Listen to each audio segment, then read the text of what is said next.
I'm Paul Levinson, and welcome to Light On, Light Through, episode 197, my review of Foundation 1.5. And, well, I was so excited about this episode of Foundation that I decided not to wait until tomorrow morning, but to review it right now, just a few minutes after I saw it on Apple TV.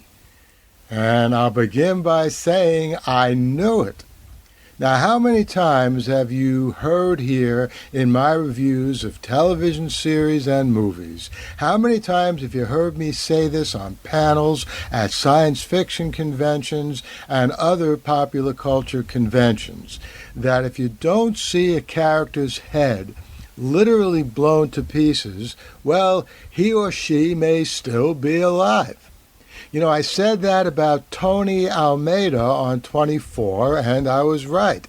I'm still saying this about Tony Soprano, that he wasn't killed. Indeed, he wasn't even shot, and I still think I'm right about that.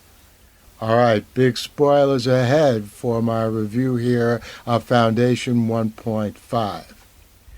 Now, I thought that is, that if you don't see a character's head blown to pieces or melted away or that kind of thing, I thought that after the end of episode 1.2 of Foundation, when it sure seemed that Harry Seldon had been stabbed to death.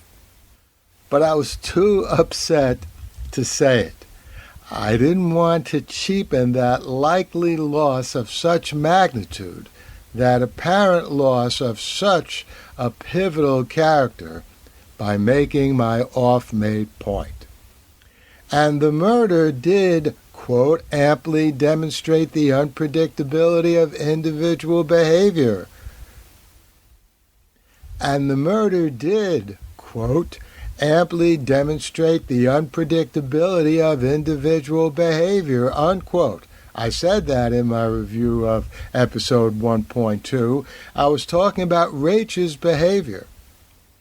That is, after all, one of the cornerstones of psychohistory. So I said that and let it go at that. And now, after just watching episode 1.5, I can say that, unlike in the past two episodes, 1.3 and 1.4, my favorite part of this episode was not the triple Cleon clones. And not because the clones weren't in episode 1.5 at all.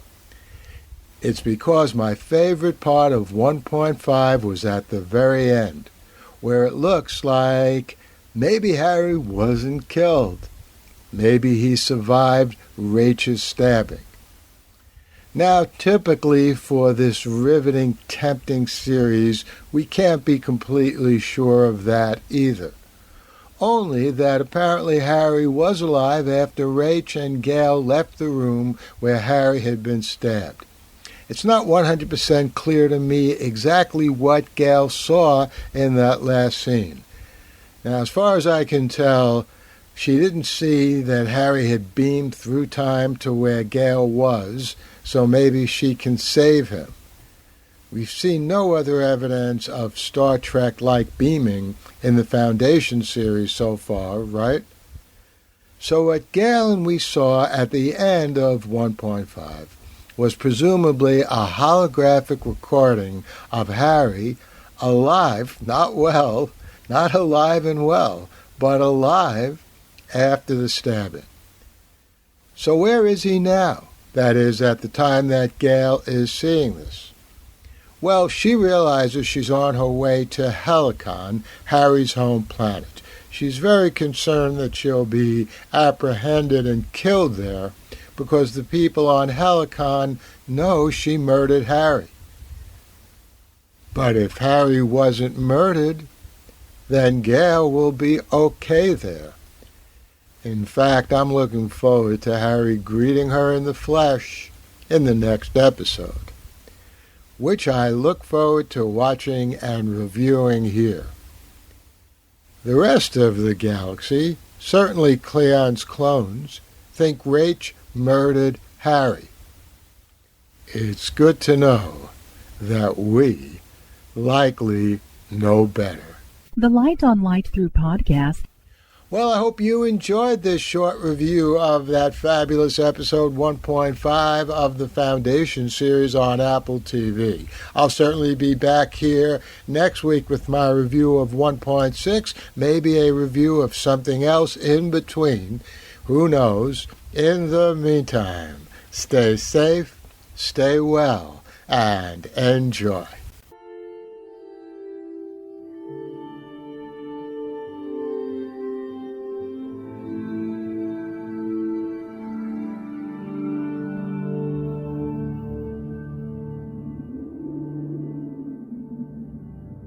Athens, 2042 AD. She ripped the paper in half, then ripped the halves, then ripped what was left again into bits and pieces of history that could have been. Sierra Waters had read once that, years ago, it was thought that men made love for the thrill, while women made love for the sense of connection it gave them. Curled Up with a Good Book says, Sierra Waters is sexy as hell. You can find out more about The Plot to Save Socrates by Paul Levinson at theplottosavesocrates.com.